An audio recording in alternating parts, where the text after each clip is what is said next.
Welcome to the Build Your Beautiful Business podcast with your host, Julie C. Butler.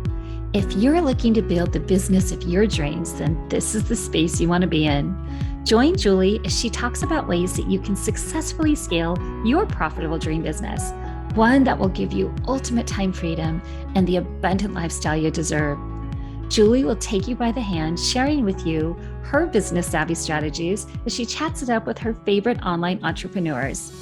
You'll get a weekly dose of boosted confidence as you learn as they reveal their insight, tips, and tools that you need to start building a profitable dream business of your own, one that you'll love and that works for you on autopilot. Hi there. Welcome back to the show. Today, we have my beautiful friend, Jenna Faith, on with us. Jenna is a visibility and monetization strategist for online entrepreneurs and personal brands. She works with high-achieving women to remove their money and visibility blocks so that they can earn more and make a bigger impact. She is the creator of Meant for Millions, a company founded to help women across the world create wealth and freedom with their online business. Over the last 8 years, she has worked with over 3,000 paying clients and has generated more than $3 million in revenue. Jenna has been featured in over 200 publications, including Business Insider, Inc., Fast Company, Forbes, and more. I'm so excited to have Jenna on the podcast with us today. Jenna is a dear friend, and I am so grateful. Hey there, Jenna. I am so happy to have you on the show today. Welcome. Hello, I'm excited. I'm ready to jam out with you on some email marketing. I know. I'm so excited because this is such an important topic, and you're the queen of email marketing. So, but before we get started, I just want you to tell the listeners a little bit about Jenna.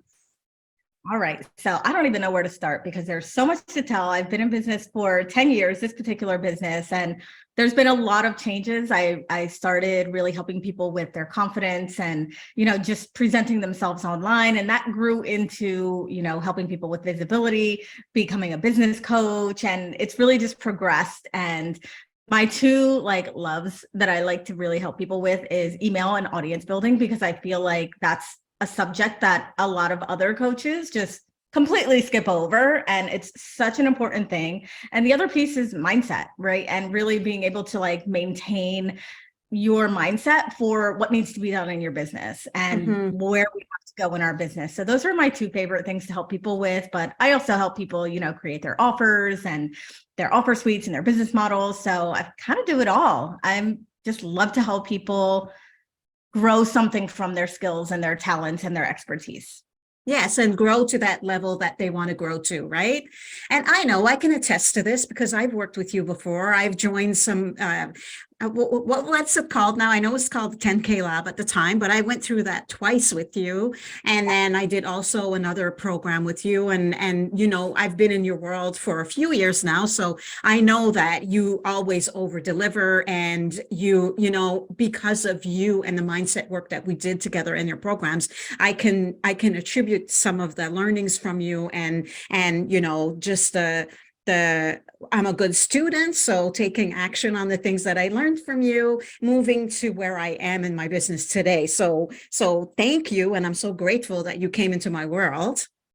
I love it. I remember when we first connected and you were like, I don't need mindset work. I don't need mindset work. I really want to join your program, but I don't think I need that.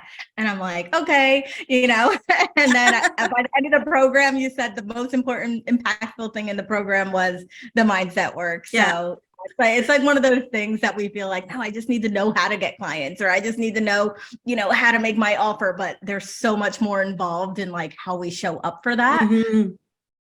I know. And it's like the thing we resist, but it's the thing we need the most, right? And also the thing that we have to do, right? Like mindset, you need to nip that in the bud from the very beginning, or else, right? Like we're not going to achieve the high levels of our goals and our visions that we want to if we don't have that mindset piece. And so it's so important. But yeah, I remember I was like, yeah. And then I think that by the end of it was like, that is the thing that I got the most out of your program was the mindset piece. And yeah, and plus it's just so much fun being in your world anyway, because you are awesome. Thank you. Cool. So let's dive in because, we only have a little time, and I know that we could go on and on and on about this. So, so let's get started. So let's first talk about why we need an email list, and there's different listeners. The listeners are in different phases of their business, but let's just go back to the basics, for a few minutes. Mm-hmm. Yeah.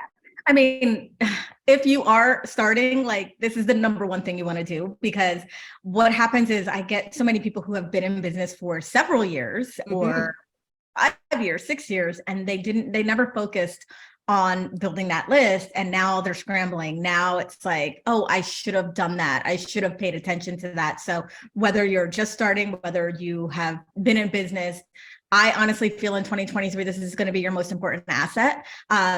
Social media is wonderful. It's great. It really helped me get my start in business. I didn't have the capital. I didn't have the money. I also didn't have the know-how 10 years ago. And so to be able to use a free resource like Instagram, Facebook, all of these social media platforms, they do have their place. But also in the last 10 years, a lot has shifted and a lot has changed, to where, before I don't even remember seeing ads on Instagram and Facebook when I first started. I don't remember any talk about algorithm. I remember when I used to be able to post in a Facebook group and just get like hundreds of people excited about my stuff, or even just on my own personal page. And that has just shifted and changed so much, especially because a lot of these platforms have turned into sort of a pay to play. Mm-hmm. If you really want to be seen, if you really want to consistently get in front of your ideal client, you got to pay up, right? You got to do those ads. And it's just so unpredictable.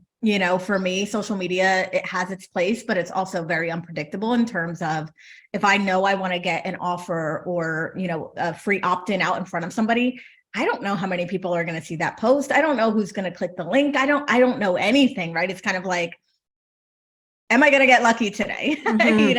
Sometimes I get lucky. And, I've posted something maybe a few months ago about a free course that I was giving away. And I just posted it up, and I was just like, I'm probably not going to get anything on Facebook. And then it ended up blowing up, and I was like shocked, but it wasn't repeatable, it wasn't repeatable. It was like a one-time thing. And the same thing with people trying to go viral. It's like, yeah, you could go viral, but are you going to be able to go viral consistently in front of your ideal mm-hmm. clients? Probably not, and the people that are doing really well on their social media platforms are putting money into it. They're putting a lot of time, a lot of effort.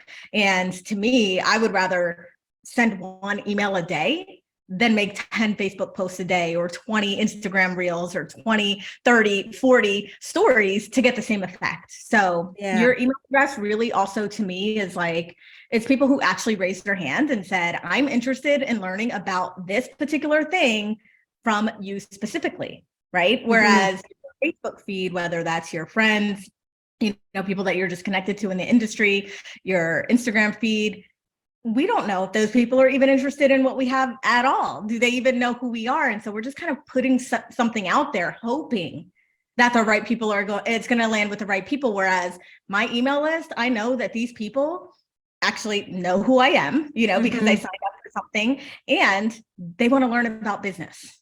So right there, it's just a more direct approach to getting in front of your ideal client. And also they like, when we sign up for email lists, we know that we're going to get offers, right? So we're interested in what that person has to offer and potentially buying the course, the template, the offer, whatever that case may be. You work with them one-on-one. So you're already there ahead of the game, because you know that it's the people who are going to be spending money on your things, right? So in your experience, I feel like, email is definitely, I always say email is a selling platform. Like, people know, like you said, they know. I mean, if I open up my email right now, I have something from Starbucks, I have something from Amazon, I have something from Express, I have something from every place that I've ever bought from, and it's a coupon or a sale, or it's like, it's like, people don't want to be sold to on social media. Although they are consistently and constantly, that's not what they are on social media for, right? Whereas email, like you said, they know an offer is coming. They know that you're going to make an offer for something. So it's expected. Yeah. So, and also like social media, I mean, it can turn off anytime, right? Like, Or like we change the had, rules, completely change the rules, right? yeah, like we had it. It happened to us last year a couple of times where Instagram was off for like the whole day or whatever. People were in a panic, but we still had our email lists, right? Yeah. Exactly. Yeah. And wouldn't you agree? Like it's like that for me. And I know the stats, and I'm sure that it's the same for you and probably same with your clients, that we make the majority of our money from our email list, like 95% probably, if not more, of the money we make in our businesses come from our email, right? Yeah, and I definitely, for me, that's true. And I've even like done tests and experiments, like, hey, let me just do this on social media and see what kind of results I get. Mm-hmm. Just do this on email. And the way I see it is like social media really is like it's a layer of your visibility. So if this person gets an email from you, and you have an offer, you have a free thing going on, whatever you got, and then they see it again, because they saw your Facebook post, right? But so it's just like it's another touch point for them to see, but it definitely should not be your only marketing strategy. Mm-hmm. It's kind of like a package deal, right? Like it's where we get to like, show up and be ourselves and show the behind the scenes and or share our message, share our voice, share our message, serve so that they can also get a glimpse of who we are outside of our email list. So it kind of goes like hand in hand, right? Exactly. I love that too, that description, but that's exactly what we're doing, right? It's just like get to know me, who I am. And then obviously in the email, you can do that too. I mean, I do that a lot, sharing stories, my emails and stuff, but yeah, it's just like another view of that person. And it just makes them like you more,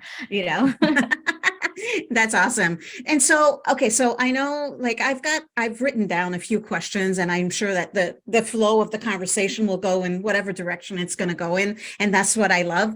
But so what are the easiest ways to get the people onto our email list in the first place? So there's actually, for me, 3 pillars. Mhm. And the first one is your organic social media. So that's how I grew to like my first 3,000 people on my list. That's I amazing. literally would just like have a little picture of like my opt-in and like, come download my ebook. And, so I was doing a lot of that, but it was a lot of hustle for that. I did spend a little bit on paid advertising. So that's the second pillar. So your first one is what I call like built. So you kind of have to build from the ground up, grassroots. Like you're doing the thing on social media, you're hustling on social media, asking people to either join your event, whether that's a challenge or a masterclass, something like that, or you're asking them to download an opt-in, a checklist, a quiz, something like that. But it's really grassroots. Like you're just pushing and pushing, hoping that people will do that. And on the other spectrum is your paid, or what I call bought, where, for me, I really do feel like a real business advertises at some point. Now, obviously, when you're just starting, you may not have the capital to do that, but I do feel like at some point you do have to do that in order to stay relevant, in order to continue to grow and scale your business without burning yourself out. That's one of my clients the other day. I said, can you name, multi-million-dollar or billion-dollar company that does not advertise? They don't. Yeah. I know for some reason organic is like praised as like this thing, like, oh, I built my whole business organically. And I'm like, well, that's not really a badge of honor, but okay. And if you could grow that much organically, why wouldn't you want to put some ad dollars behind Right? it? That means that you're doing something right in the first place. Exactly. So why wouldn't you want to blow that up and get in front of even more people and make a bigger impact? So there is your built, there is your bought, and then the third pillar is your borrowed, which Julie, I know that you are a huge advocate of this. And this is where we borrow other people's audiences. So we do collaborations, we do partnerships, we get on people's podcasts, we get on summits, we do interviews, maybe even some sort of where I would maybe do a workshop for someone, and anybody that signs up for that workshop is essentially signing up for my list. So for me, this borrowed is like the number one way, really. Now I do get a lot of pushback from people because they're like, oh, why would anyone want to feature me? Or how do I get these opportunities? But they really are out there. And I feel like people are more hip to it now too, that they want to do these collaborations. So those opportunities are out there. And what I love about it is they're mostly free. These collaborations And with partnerships, you can, there might be a small cost associated with some things, but for the most part, it's not as much as spending money in the ads. So if you don't have the capital to do ads yet, focus on the partnerships and collaborations and building, basically leveraging somebody else's audience and to build your own versus let me start from zero, start from scratch and try to hustle my way up there. Or the other side of the spectrum, which is like, let me dump all of my money into Facebook ads or some other kind of advertising and hope that works. So it's the borrowed. So it's built, borrowed, and bought are the three pillars. And we can do a combination of all three, right? Absolutely. Yeah. And so what is your thought? What are your thoughts on if we're going to do paid ads, should we do for lead gen or a low ticket price offer? What are your thoughts about that? Because that's a big thing now, right? Like some people say, oh, I don't believe in a freebie. And then some people are like, like low ticket offer all the way. But then sometimes you hear the opposite. What's your thinking behind for those two different things? I do feel like I have some pretty strong thoughts around this, and it's mainly because I have bought into those tripwires before and I have bought into those smaller programs. And for me, I would rather have more people on my list than, a smaller amount of buyers, because once they're on my list, I know I can get them to buy. Right. Whereas if I'm just offering something that's paid and someone doesn't want to pay that, I lost that person. I may never get that person back again. So, I would rather have 1,000 new people on my list than 20 sales. And I do get the mindset around, we want to fill up our list with buyers and things like that. Like I do get that. But at the same time, like I said, once somebody's on my list, like I know that I have the tools and the strategies to be able to get them to buy something, whether it's a $7 thing, a $27 thing, or a $27,000 thing and everything. So I would always go for the list building, whatever is going to build my list more and faster than the buyers, because I could always sell to them later, And the other part of that is that I find a lot of people like want to get into this like tripwire thing. Like, oh, if I, get them a free thing, then, I want to do a tripwire and it's only $7. Like, to me, it's just like, it's not enough. Like, I get the idea too, of like trying to, cover your ad costs and things like that. But at the same time, what I've found personally is that a lot of times these tripwires suck. They're really not good. You spend the money, even if it's only $7 or $14 or whatever it is, and then you never want to work with that person again. So for me, I always say, like, whatever you think you want to sell for $7, that tripwire, or $17, make that your free thing.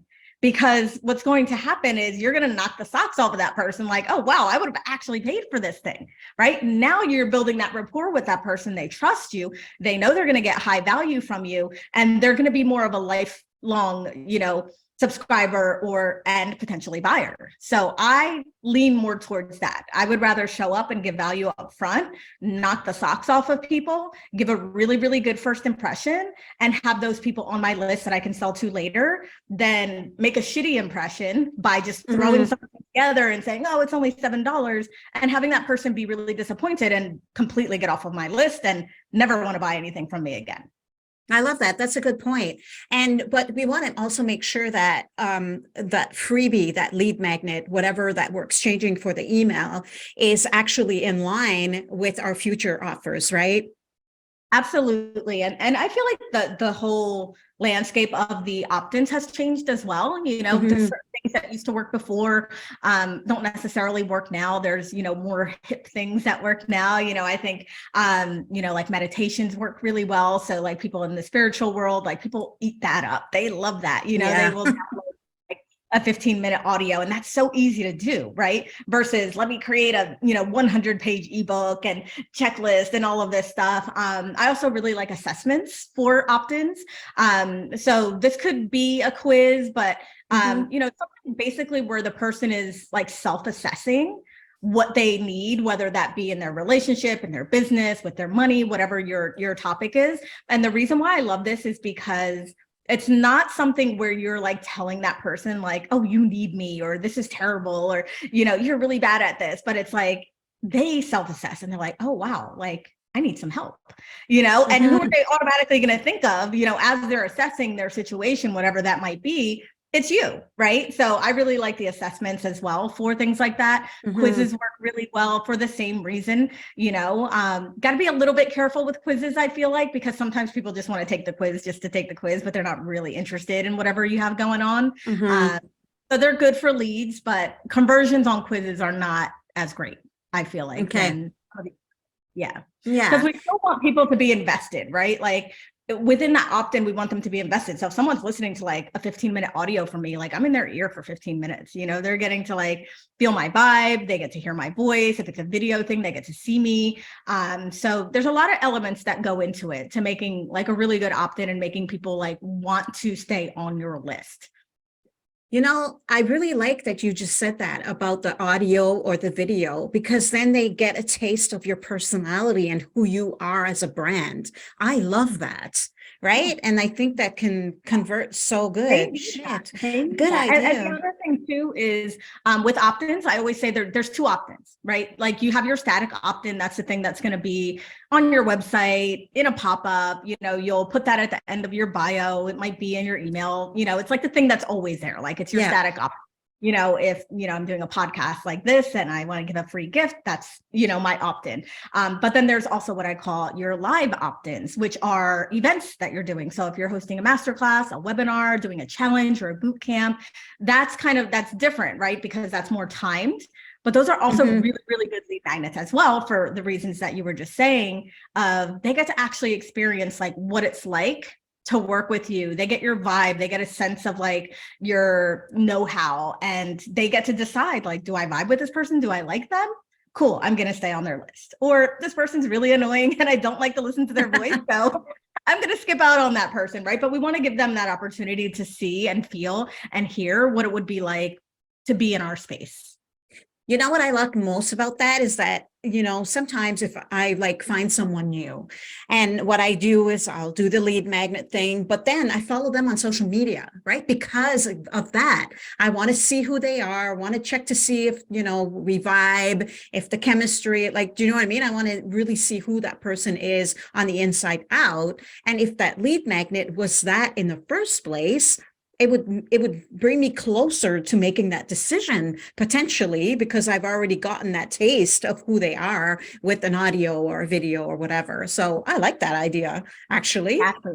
And you have to think about too, like, what do you like? Because what I find is that, our people, our ideal clients, they tend to have similar styles and similar likes, similar buying habits. So it's like, what kind of opt-ins do you like? What are the things that you're like, oh yeah, I'm going to go download that, or I'm willing to give my email address for that, and then create something that's in line with that, because chances are your people are going to like that too. Mm-hmm. Yeah, I love that. And it's true. It's true. And you always also, you attract your tribe, right? You're the people who like will vibe with you kind of thing. So I love that. Okay. So we get them on the email list. Now what? Because we don't want to lose them, right? Yes. We want to keep them, or try to keep them anyway. So what are your recommendations or your tips on what should we do now? Like, should we have like a 10-day, welcome sequence, or should we just, Jenna, go. I feel like obviously the very beginning is like very crucial. So we want to make sure, just from a logistical perspective, that they actually get the thing that they've asked for. I can't tell you how many times I've signed up for something and I never got it, and they even say, I think they say it's close to like 50% of people that sign up for an opt-in never, like, it's crazy, right? But I mean, the numbers are all relative, because if I post something on Facebook, only 5% of my people are seeing it. So I'd rather have 50% than 5 people, So right off the bat, half the people are already dropped off, by the time they download the thing. So making sure that you actually deliver what you promised, that would be number one. Check the box of like, okay, this person's on a roll. But I do feel like that first week is very crucial. And I have a 5-day sequence, which I'm actually going to talk about at the end as a free gift for everyone. But that very powerful 5-day sequence right up front. And in that sequence, we are giving lots and lots of value.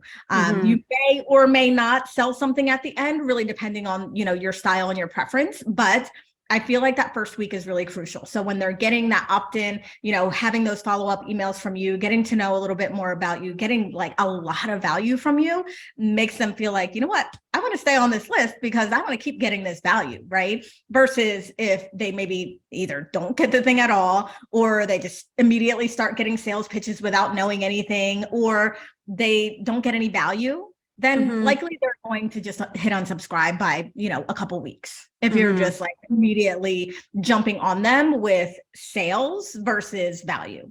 We want to also make sure that we don't send them our regular daily emails or weekly emails or whatever. So make sure they're tagged properly so that you're not double emailing them. Because my God, like that's so annoying. At least in that first, like you said, in that first sequence, like we definitely don't want to confuse them. So we don't want to like if somebody jumped into my email list today, they're going to hear about the Revive Challenge, which is like, they're going to be like, what the heck is this? I've never even heard about this. What are you talking about? Right. So we definitely want to ease them in and nurture them and make sure that we're taking them on a journey. So I love that you said that from that, technical perspective. Yes, we want to make sure that when they're getting that initial sequence, that they're not also getting a bunch of other stuff and things like that. Yeah. So I'm launching my program this week and I'm making sure that I'm leaving those people out of it because they don't even know me yet. Right. So I use ConvertKit. I think you still use ActiveCampaign? I actually use MailerLite. No, you use MailerLite. MailerLite, I know. I used to use MailerLite, and I know it does the same thing. I think all the email service providers out there do it. So you tag that, new email subscriber with like freebie or whatever sequence, however you do it. Make sure that you keep those out of your email broadcasts that you send out. Like if it's once a month or once a week or twice a week, make sure that you don't send it to those people. So there's ways to do that in our email service provider. So that's really important because I can't tell you the number of times that, I signed up for something and then I'm getting 3 emails a day. I'm like, what is going on? And it's so random to you because you're new to it. You're just like, I know. And also sometimes it's overkill too, like getting 2 emails from the same person in a day, like unless it's a boo-boo or oops, I missed a link or whatever, because that happens sometimes when we send our emails. And so, so we want to make sure that we do that. So, okay, once the welcome sequence is done and now they're warmed up to us, we just throw them in with the rest. You can. So that's what I do. I typically do because I'm always selling and I'm always active, very consistent. So I typically will send people right into another, or right into my broadcast emails. However, I do sometimes direct some of my clients to actually just drop them into another funnel. If they have like an evergreen product or something like that, or maybe they're not as consistent with their emailing, where they could essentially just continue to like funnel stack and continue to put them into different sequences based on what they want. I also, one thing I do want to back up and say is that in that initial sequence, we do want to try at least to start to segment these people based on what they want, right? So for me, like I have a couple different things going on in my business. So, one of my segmentations might be asking them, where they are in their business. So are you a beginner? Are you making less than $5,000 a month? Are you at the 10K mark? Or are you, a master and you're making 20K plus? That might be something that I might need to know. Or, on the flip side, I could say, I do multiple different things, right? So I do mindset, I do business. Which one do you want to hear about? Would you rather hear about mindset, business, or both? And so that way I can start to segment my list. That's something that you cannot do on social media. So it's another thing that or another reason why I love emails, because now if I know I have a mindset offer and I have this segmented list of people who are like, yes, I want to hear about mindset, and I start to send them that offer, it's going to be relevant for them versus sending that offer to people who are like, wait a minute, I signed up for email and now I'm getting mindset stuff. Like, what's going on here? Right. So we definitely, want to take that opportunity. I don't think that it's ever fully, like, not everyone's going to be segmented, but it gives us a good idea of like who's on our list, why they're on our list, and, their different behaviors. I know, I love that because we can get really creative with some of the features in our email service providers, right? Like, and we can tag in different ways and we can segment in different ways and we can have different categories or sometimes if you're launching and you can ask them, hey, if you don't want to hear about this launch, just click this button and then you can leave them out of the sequence so that they don't get sick and tired of you sending emails every day about this product that they are not interested in and then they unsubscribe. So we can do some fun stuff like that. You brought that up. Yes. And that's all stuff, like I said, you can't do that on social media. You know, the other thing too is that I love the opt-out campaign where it's just like, hey, you don't want to hear about this, opt out here. And there's just so many cool things that you can do with your email, you know, and just also like if you're in a launch and you want to see like who's clicking, how many people are clicking. This is all really important information you can't get on social media, right? I can see, oh, well, Julie clicked on literally every email that I sent. She literally clicked on the sales page every time. So she must be interested, right? Or this person has clicked, 5 times on the same sales page, So it's like, it's just really good data that we get to, if we're smart about it, we can really leverage that and use it to our advantage.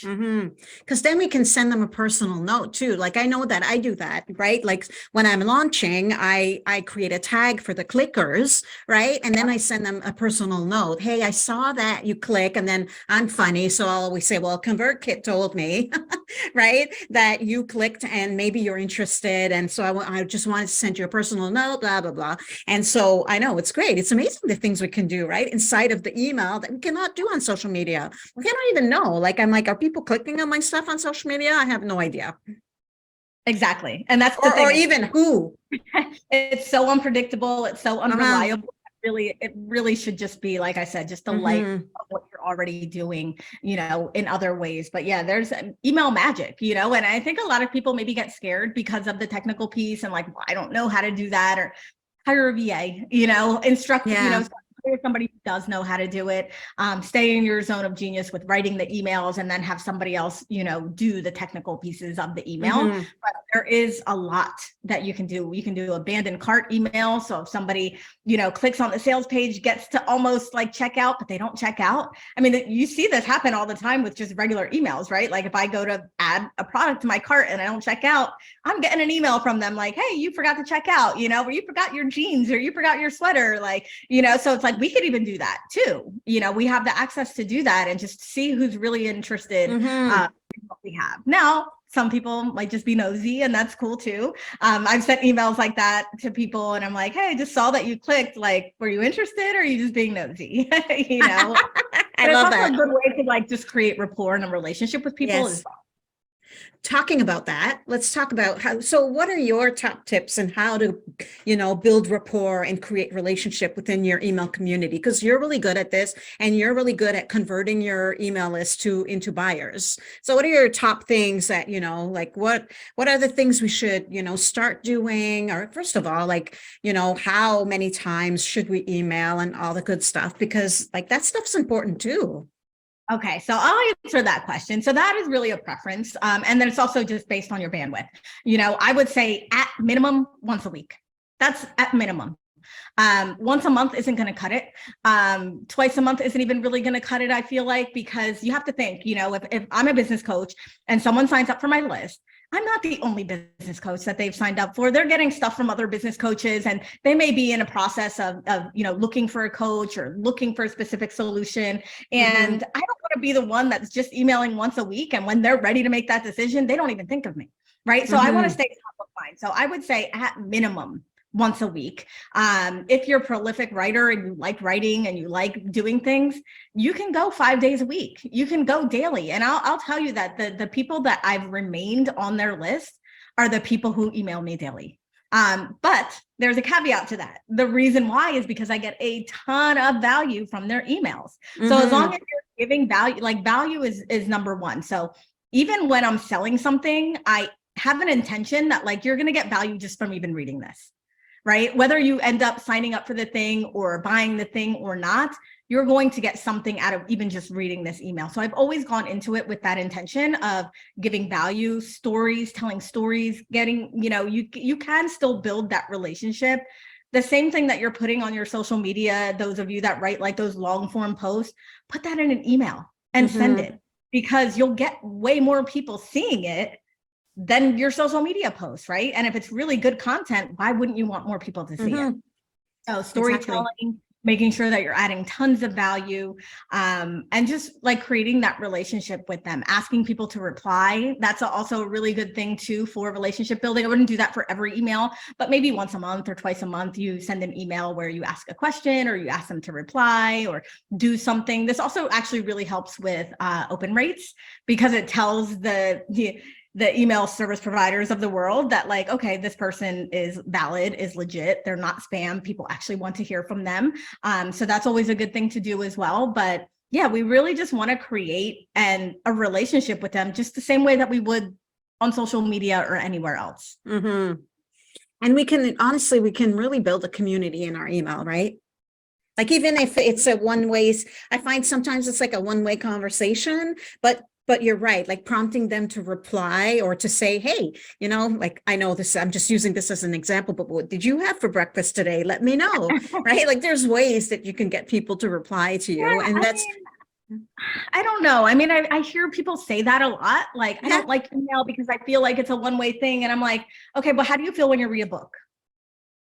Do you feel like that too? Yeah. Or do you feel like this person wrote it? Do you feel like this person wrote it for you? So I think it does depend on how you're writing the email. So instead of like, hey guys, like we're going to do this and like I would write to one person.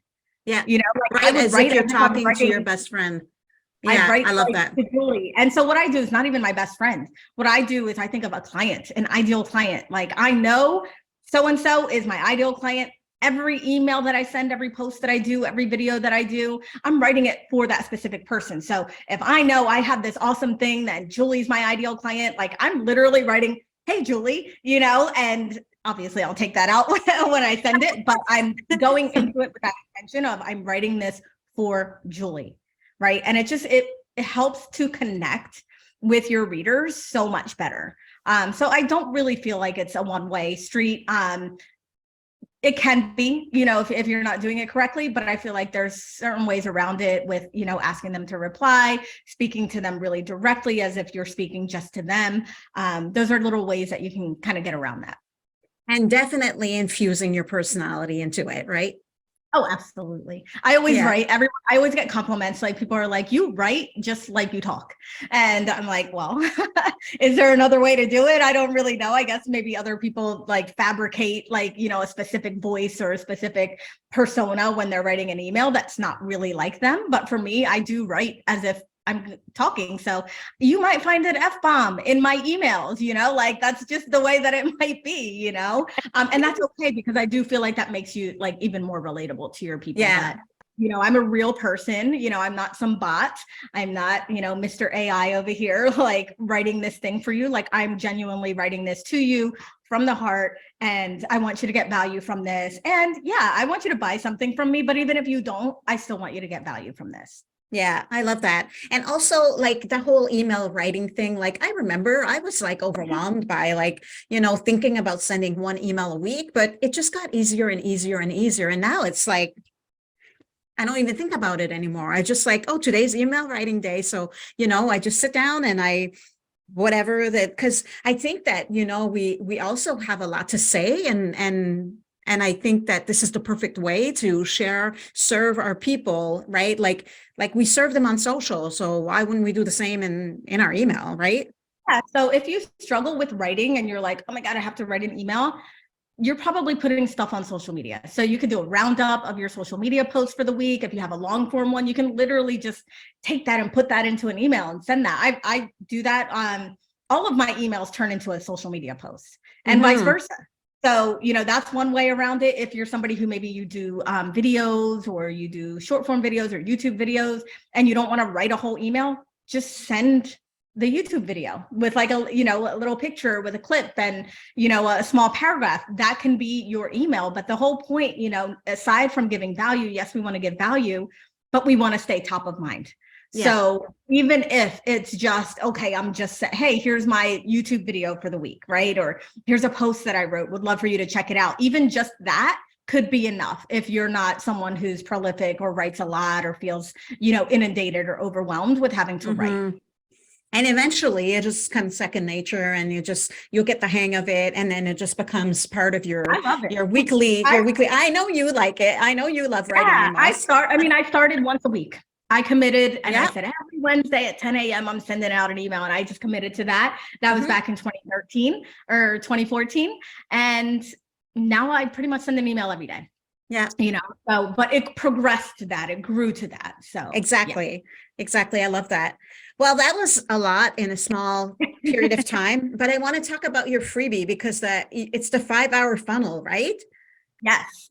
So I made it super simple, super easy, and you can do it in 5 hours or you can do it in 5 days. But the point is that you can do it really quickly. So if you have an opt-in or a lead magnet and you don't have that follow-up funnel, it is super important to get that in place. So with the 5-hour funnel, I literally walk you through what should be in every single email. And I even give templates and swipe files, so you can swipe it and just say, okay, here we go. It's giving tons of value, walking you through the exact process of how to take someone from that lead magnet to buying something at the end. Right. And you've made a shit ton of money using this email sequence. So, so if you're listening, make sure you grab it, because it works. And I love that. Like, who doesn't want a swipe file anyway? Like, hello, I'm in. And because I didn't have the swipe copy or the instructions on how to do it, like I waited so long before I had any type of welcome sequence and welcome funnel, and the people would come on my list, and then I would just drop them into my regular emails, right? And so everybody download the freebie. It's awesome. Okay, I'm going to have that link in the show notes for everybody. But Jenna, it's been so great talking to you. So where can we find you, and how can we work with you? If anybody's listening and they're like, I like this chick, how can we work with you? Yeah. You can go to my website at jenscalia.com, and I do have different ways to work with me. If you're into the email thing, I do have a program called the Email Millionaire, and it's just jenscalia.com/email millionaire. And there's also other ways to work with me on my website, but I'm pretty active on social media. I'm active on my Facebook at Jen Scalia. I'm active on TikTok. I love TikTok. And that's It's Jenna Faith. And Instagram is @Meant for Millions. So kind of got a couple things going on there, but mostly I would get on that on list. Your email. 5-day sequence. Yeah. If you sign up for the 5-day sequence or the 5-hour funnel, you'll get on my email. And that's really where I'm at pretty much every day. I know. I love like if you're listening to Jenna, honestly, definitely follow her on the different platforms, because you'll get a first row seat at how she builds her business and how she, gets her people onto her list and how she nurtures them. And by getting onto her email list, downloading the freebie, you'll see how also she's put together her funnel, and then also receiving the value filled emails that she sends. Absolutely. Yep. You got to get into it and see the whole process for yourself. I love it. Oh, thank you so much, Jenna. It's been so great chatting with you today about email marketing. I know that, you're a pro at it. And so I knew that you were the perfect person for this topic. And it's, I think, one of the first things we should do. And if you've been in business for 5 years or 10 years and you don't have that yet, stop everything you're doing. You can start now. So thank you so much. You're so welcome. This is fun. Okay, so I will talk to you on the next episode. I hope you enjoyed this episode of the Build Your Beautiful Business podcast. If you did, please make sure to subscribe, rate, and review the show on Apple Podcasts or Spotify. Julie's included a link in the shows to make it nice and easy for you. And if you want to create a beautiful, profitable business of your own, make sure to go unlock your access to Julie's 6 must-have resources for female entrepreneurs. These resources will help you build and grow your business with simplicity and ease. You can find them at juliecbutler.com/freebie vault. We'll see you in the next episode.